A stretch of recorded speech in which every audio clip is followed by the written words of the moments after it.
Hey guys, it's me again, Clips McGee with challenge number 4 from the expansion pack of Duels of Planeswalker 2013. This is called Deadman's Gamble. You draw and gamble. It will give you a chance at any card you need, but you can use it. But can you use it and be certain you'll win this turn? Yeah, we can. We can sort this out. Let's have a look what we got. A Rock Egg. When it dies, 3/3 flyer. First strike, other night creatures are indestructible, and first strike 3/1. So that's what your opponent's got. Nothing in the hand, 8 untapped creatures, that's fine. What have we got? Clockwork Hydra. Tap, put a +1/+1 counter on it. When it attacks, you deal 1 damage. Cool. Molten Steel Dragon. Now that it's flying, and you can pay a mountain or a life, or 2 life actually it is, sorry, or 2 life, and your target creature gets +1/+0. Then this is the MVP in this challenge. As long as Necrotic Ooze is on the battlefield, it has all activated abilities of all other creatures in all graveyards. How cool is that? Okay, so what have we got in our hand? Galvanic Blast, which deals 2 damage to target creature or player. And if it's Metalcraft, so say that we had 3 artifacts on the battlefield, it does 4 damage instead of its usual 2. We have Gamble, which lets you search for a library and then you take a card and discard it. You take a card and then discard a card at random. There is Vector Asp, where you can tap 1 swamp and the Vector Asp gets infected until the end of the turn. Dross Hopper, sacrifice creature, Dross Hopper gains flying until the end of the turn. And Geth's Verdict, so target player sacrifices a creature and loses 1 life. Right, so first things first, let's play Vector Asp. But be very, very careful when you do this. Press your left analog stick twice so you select the island and play it with that.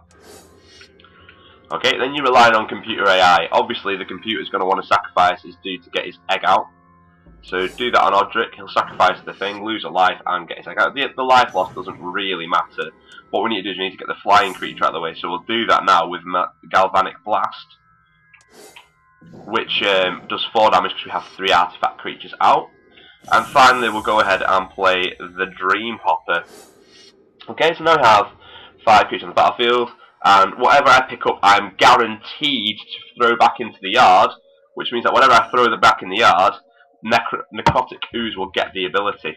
Okie doke. So let's start the magic, shall we? So play Gamble, and I'll show you what other creature cards you could pick and what other cards. But this guy's the guy you want. Grimgrin, Corpseborn. Sacrifice another creature, untap Grimgrin, and put a +1/+1 counter on it. Whenever he attacks, destroy target creature. Blah blah. That's irrelevant really. So you got Mem Knight, which is a 1/1 for 0, pretty cool card. Red Sun Zenith, Rise in the Grave, Royal Assassin, Chandra's Phoenix, these are all in the game. You can go and look them up in Deck Manager if you want. Molten Steel Dragon, we've got one of them in play. Spin Engine, target creature gains a can't block. Steel Hellkite, Dimension Bat. I mean, those are all the cards, the rest of it's all land. For a while I was looking at these cards, but then I realised that this is the way that you do the solution. So Grimgrin is now in the graveyard instead of in the library. So what does that mean? Well, we can sacrifice another creature, untap the Necrotic Ooze, and put 1/1 counter on it. But first of all, we want this guy to die. Okay? So that's our very, very first sacrifice, is that guy. In fact, no, it's this guy. Just trying to remember now. Yeah, this guy. So now we got +5/+4. And then we want to tap to make him 6/4, and then we want to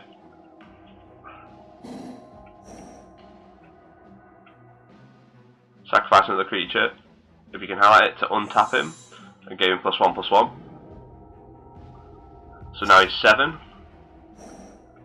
We then want to tap him again to make him 8.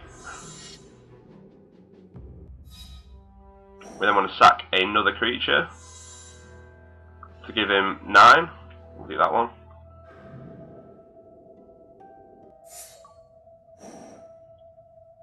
Finally, we want to sack. Oh, I gave him flying that time. It doesn't really matter what order you do that. As long, you've got to make sure that you give him flying on one occasion. I can't get down to the one I need to get to. There we go.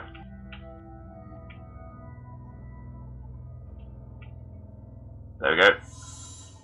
So now I've got a 9/7 creature, okay?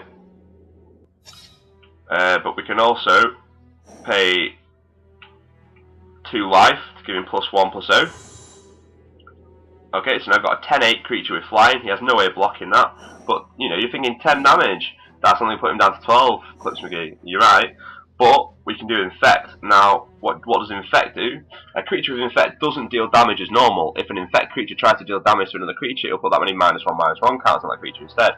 If an Infect creature tries to deal damage to a player, that player gains that many poison counters. A player with 10 or more poison counters loses the game. Well, I've just given my creature poison. Not yet, I've not, but I will do now.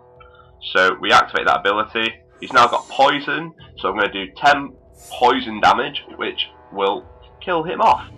Would have been much easier if I had better control, but you can see exactly how you do it. This has been a fantastic challenge in my opinion, and one of the most enjoyable ones yet on any of the Magic the Gathering Duels Planeswalker games. So thanks a lot for watching, guys. I have been Clips McGee. I will see you again for the final challenge of the expansion pack of Duels of Planeswalker 2013. And please hit subscribe, and I'll see you again next time. Take it easy.